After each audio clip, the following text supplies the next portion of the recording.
Starting my YouTube channel, this time it's not a video, it's a slideshow showing how I build a new deck for a small cottage here in Northern Ontario, Canada.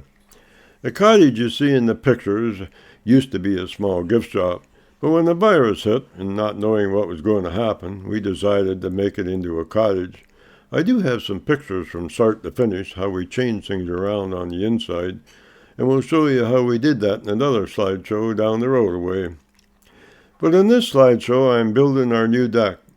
At the time, being that lumber was so pricey, I bought rough-cut lumber and made the decking myself. The support structure I also made from rough-cut lumber. I didn't have to set them on any pads, as about 3 inches down was solid rock, which I knew would never move. I made my own 2x4s for half of the joists that run underneath the decking, as I run out of what I had on hand. Some probably wonder why I only used 2x4s for the joists. Well, truth told, being that they were rough-cut lumber, they were a bit wider than 4 inches and a bit thicker than 2 inches. I also placed them at 16-inch centers, so I figured they would never move, and truth be told, they didn't. The posts I used for the foundation supports were made from 4x4s, also cut out of rough-cut lumber. I brought them up longer than needed, and then later cut them to size. I found things are a lot more solid doing it that way, especially once you add the facer boards.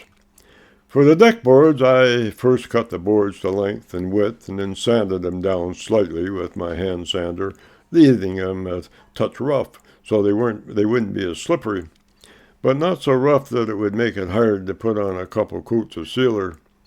Actually, I don't use sealer anymore on our decks, as I found that a good wood preservator is a way to go, and it saves a lot of work and money as it protects the wood from rotting, more so than the wood protectors do. Then every 2 or 3 years, I simply apply another coat.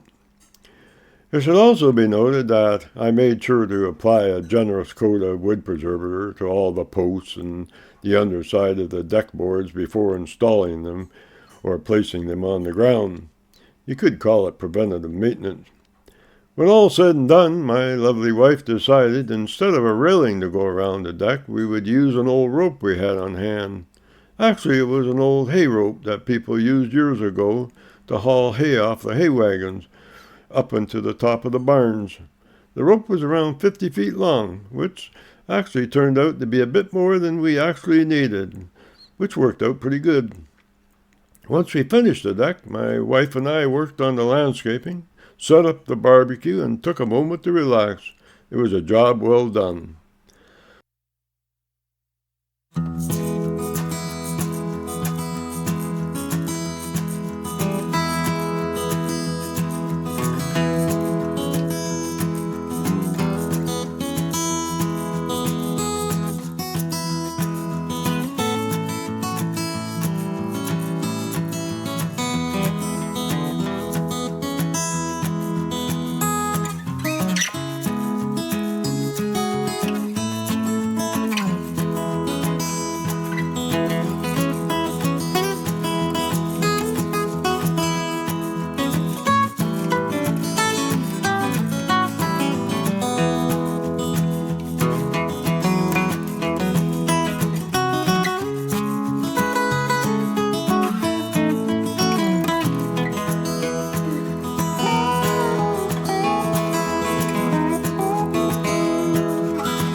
So with that, I hope you enjoy the slideshow, and if you like our videos, please subscribe.